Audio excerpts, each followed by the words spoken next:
Hi guys! Welcome back to my channel. And for today's video guys, another unboxing. Ito po yung gift sa akin ng aking husband. Walang guys, walang celebration or anything na kung ano man ang isa-celebrate namin. But he wants it to buy it for me as a gift. Ito po yung DKNY na bag. So, let's see.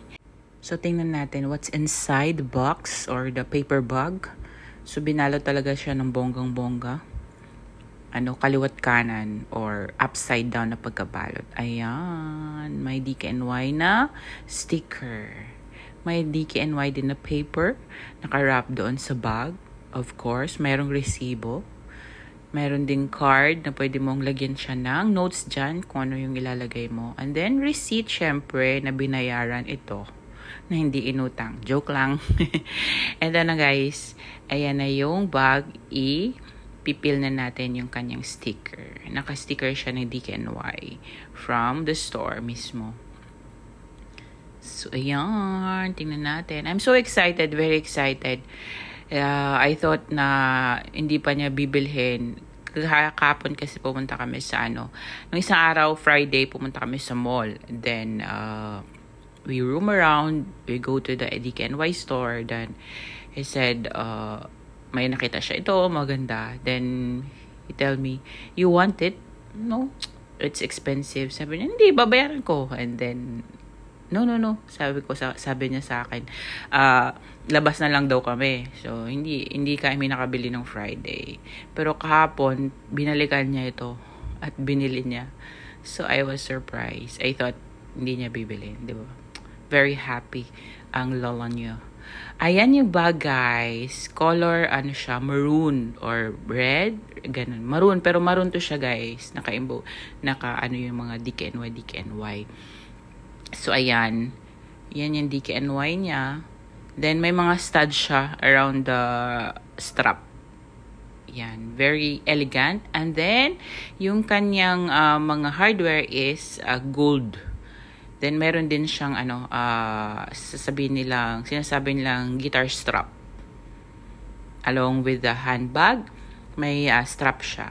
Then, ayan. Meron din sa loob yung mga palaman. So, tatanggalin na natin yan isa-isa. Para matingnan natin doon sa loob. It's very nice, guys. Very beautiful bag na marami kang malagay. Ayan, siya malalim sa loob. Marami kang malagay dyan. And elegant also. Tama lang. Medium size ito ng DKNY Annabelle Hobu. Hobu? Yung tawag nila. Basta, yun na-search ko ang pangalan niya, Annabelle Hobu. DKNY na medium size. So, if you want to purchase it, kung mayroon kayong storage na DKNY, then go. Mayroon din siyang nakita ko sa net, sa online nila. Mayroon siyang green color. Ito, at saka green color. Diba? Very elegant. And pwede siya for everyday use. Sa office, o kung saan kayo maglakwat siya. Very nice. Yan.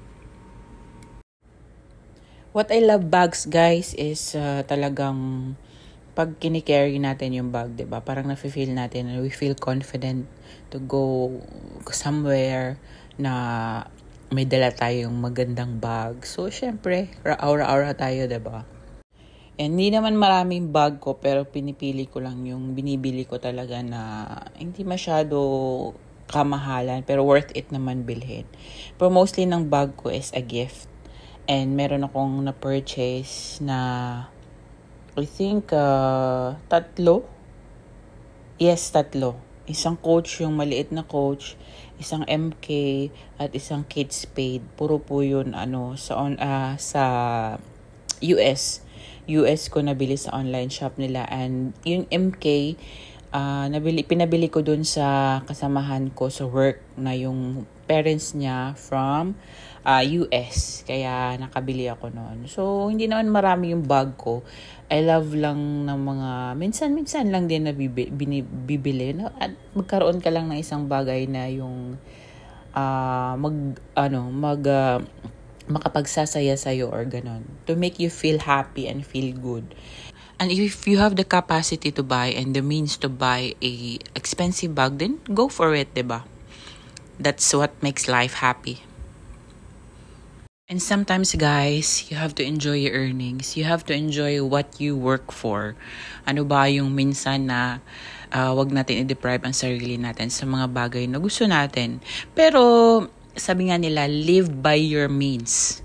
Meaning, wag sobra-sobra yung mga gastos nyo sa sahod ninyo, 'di ba? Kasi mahirap nang magkautang-utang tayo dahil lang sa luho natin.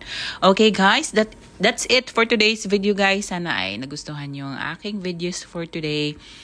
At nagustuhan nyo din yung unboxing ko. See you on my next video, guys. And don't forget to support KIB Life Vlogs. Bye and salamat. See you.